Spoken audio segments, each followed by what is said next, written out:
This video series covers a trip by caravan that started in Brisbane and went via Rockhampton to Birdsville, the Red Centre, Gawler Ranges and Flinders Ranges and back to our home in Brisbane.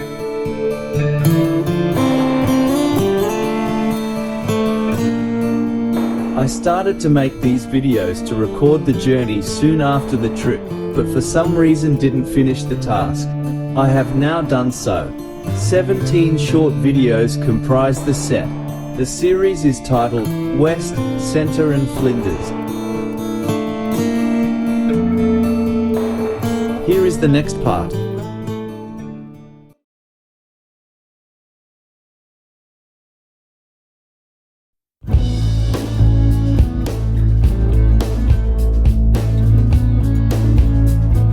The rain stayed with us for a day and then cleared.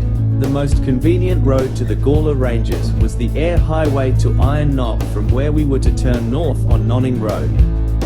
We had visited Iron Knob over 50 years ago, on our first ever caravan holiday, before our family arrived and in a hired van. The town had a larger population then and was a significant centre. We did an official tour of the mine. This time we drove to the lookout and through the town.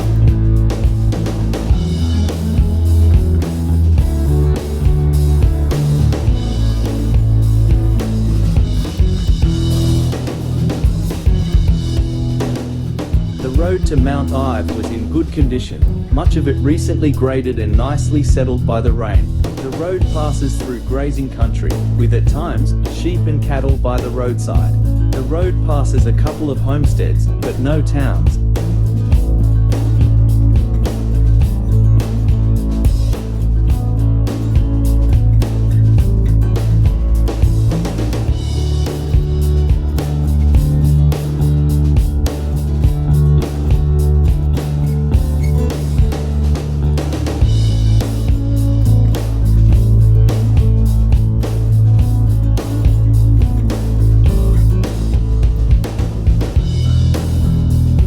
The entrance to Mount Ive Station is indicated by a submarine rising out of the ground. Its significance remains a mystery, but it is hard to miss. Perhaps that is the reason for its presence, so far from the ocean.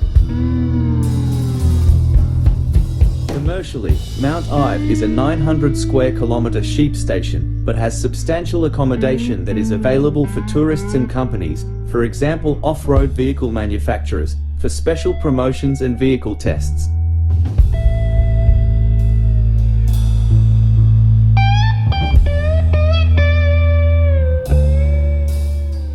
Mount Ive Station offers four-wheel drive tracks and hiking routes such as to the summit of Mount Ive.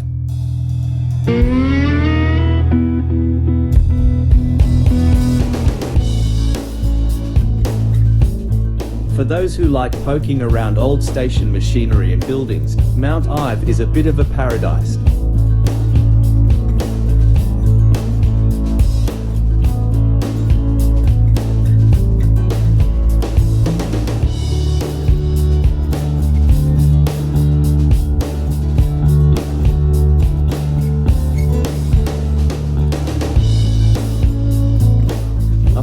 Motorist had found a joey kangaroo on the road and brought it to the station.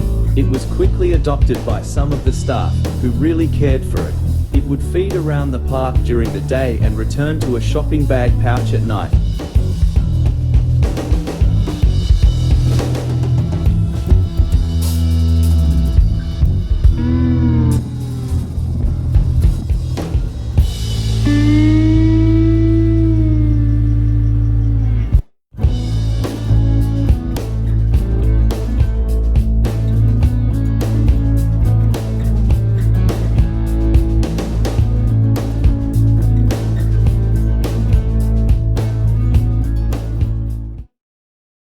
On the second day we set out to see some of the Gawler Ranges National Park.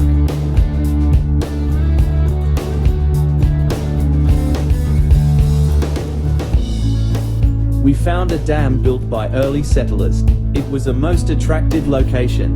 Wildflowers near the dam looked like a rock garden.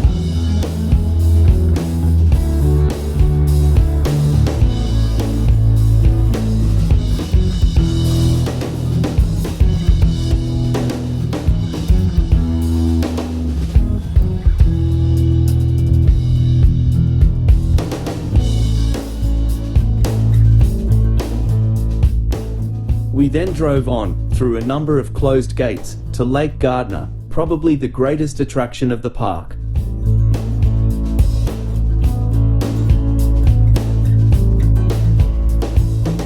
Lake Gairdner is about 160 kilometers long and 48 across, with a salt depth up to around a meter. When we were there, water was ankle deep over the salt pan, but in summer when dry, it is used for auto racing.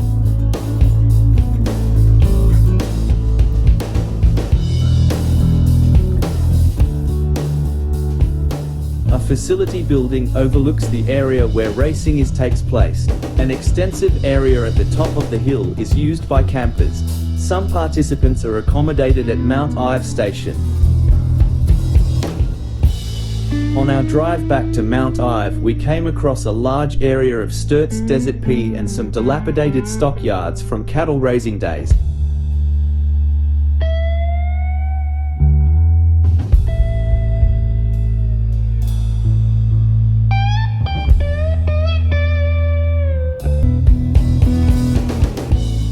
We departed Mount Ive for Port Augusta next morning, retracing our steps of 2 days before.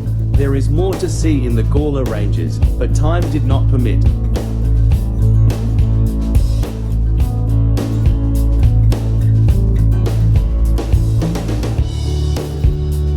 The Australian Arid Lands Botanic Garden is located on the west side of the very top of Spencer Gulf. We parked on the bank overlooking Port Augusta while we had lunch, with views of the lower Flinders Ranges across the water.